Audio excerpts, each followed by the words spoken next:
community. Well, we've had weather warnings and watches throughout the evening, and Steve Shear is in the forecast center to show us how things look now and to explain why those damaging winds swept through our area. Steve. Well, Lauren, things have certainly quieted down. In fact, we can show you the latest radar image that indeed indicates that. No watches to tell you about. All of those have expired. All of the warnings have expired. A nice quiet night out there. In fact, these storms have moved off to the east. They're moving into the eastern sections of Indiana off into Ohio. So we're looking at, finally, a quiet night here in Lafayette with just some scattered showers around the area for tonight. We did have all of the right ingredients. In fact, we were talking about this last night, how the National Severe Storms Forecast Center had us under a high risk for severe weather, and indeed that did happen today. In fact, the National Weather Service and Emergency Management will have to track this during the daylight hours tomorrow, but that storm tornado started near Dayton. It moved up eventually then toward Carroll County and then touched back down, we think, near Peru in Miami County. And the only thing left over to tell you about is that Ross, who shot that last piece of video, he guesstimated that on the Fujita scale that this was an F1 tornado where we had moderate damage. So again, emergency management and National Weather Service will have to go and look at some of the damage tomorrow and determine what exactly happened as far as how strong that tornado was. We've got more in the forecast coming up and the rest of the holiday forecast next. Well, one Tippecanoe County road will remain closed through tomorrow because of debris. TEMA Director Steve Wetchrak says Haggerty Lane, or Tippecanoe County Road 200 North, is closed between 750 and 900 East. No traffic will be allowed through because of downed power lines and trees. Wetchrak says county highway crews are working through the night to get all the other roads, including State Road 38 East, open by morning. Well, the storms took out several tree tops near State Road 43 and 800 North in Tippecanoe County. 3 huge tree limbs fell onto 800 North, blocking traffic. Firefighters and police officers used flares to warn drivers. 2 neighboring houses lost electricity after a few limbs landed on a power line. Well, I don't think there's a tornado went through, but we had some big winds.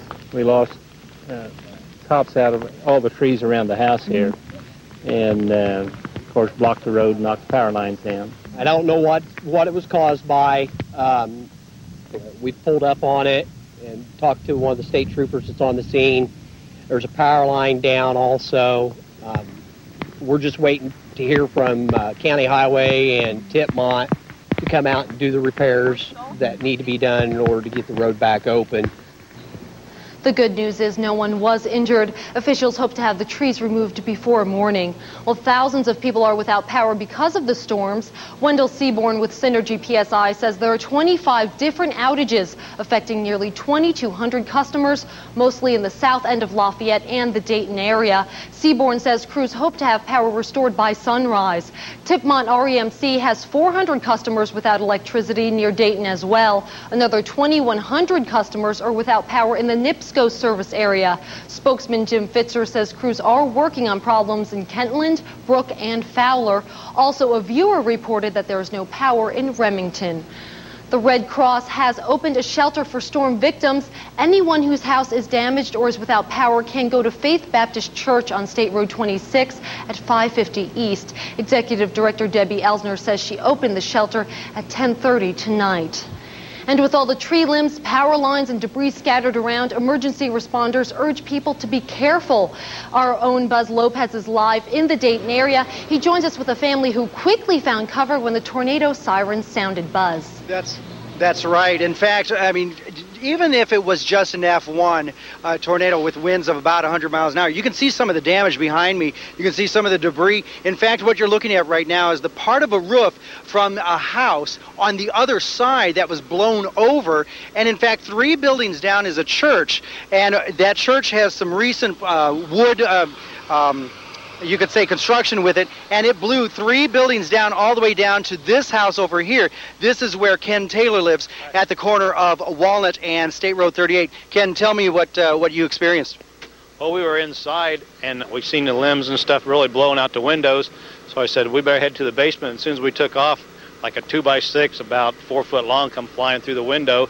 So we got this window right over here, and then we got to the basement. Another one came in the other window over there broke. I said I had 3 windows broke out, all pretty much right at the same time.